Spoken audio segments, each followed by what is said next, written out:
Glittering Lights meets the Las Vegas Strip at the year of 1958 with the introduction of the Stardust.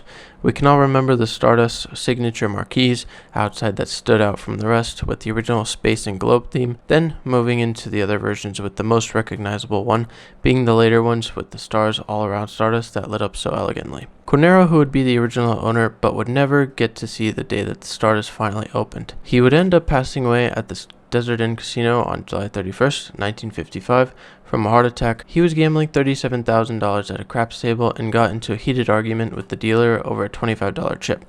The Stardust was only 3/4 of the way complete. John Factor would end up opening the Stardust and bringing in well-known Las Vegas local Mo Dalitz to be a part of the Stardust management. Finally, the Stardust would open on July 2nd of 1958 with 800 to 1,000 guest rooms.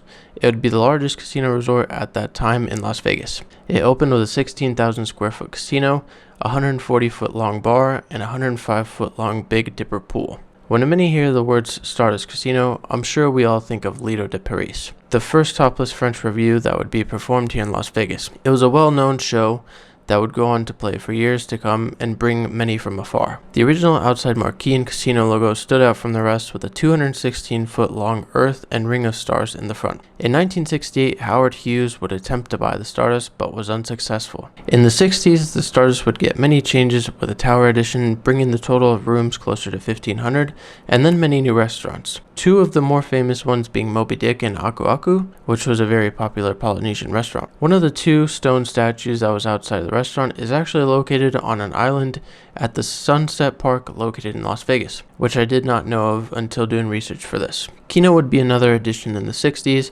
with it already being very popular in downtown Vegas and a major hit in Reno with places like the New China Club and Cosmo Club. In 1969, Mo Dalitz would sell the Stardust to another corporation. With the new corporation, we would see the mobsters roll into the scene, like Frank Lefty Rosenthal, who would be able to bring in players willing to spend money and increase overall cash flow into the casino. During this time, we would also see casinos like the Sands, Riviera, Desert Inn, Frontier, El Morocco, and many others start to pop up along the strip. Rosenthal would implement the race and sports book as well, making it the most popular and highest grossing sports books in the US. In the 80s, there would be a federal investigation saying that since 1974, Stardust employees were skimming money and transferring that to the mobsters in the Midwest and places like Chicago. After that, it would be sold to another corporation who would end up selling it once again to the Boyd Group in 1985. Boyd would change the whole way that the Stardust was operated by replacing the Lido de Paris show with many different acts, one of them being Siegfried and Roy. The logo would change from the stars and globe to a more modern looking block-like text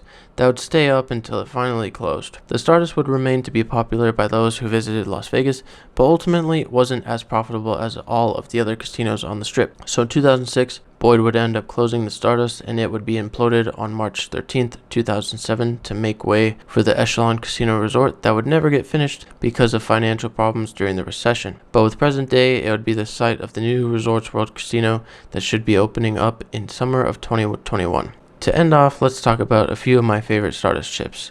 The first being the 1964 $1 reddish pink chip, then the 2006 so-called closing chip, the $5 1964 fuchsia, the ultimate awesome $20 purple that they had in 1964, and lastly the $100 from 1960. There are so many chips I'd love to talk about them all, but maybe in another video. That's going to wrap things up on this video. If you enjoyed, please leave a like and a comment. Let me know what you might have learned or any other facts that you guys know, and possibly what other casinos you'd like for me to do next. If you're new here, please consider subscribing. It'd mean a lot, and I'll continue to pump out these videos for you guys to enjoy. So that's going to be it. It's been Oscar, and I'll see you guys in the next one. Peace.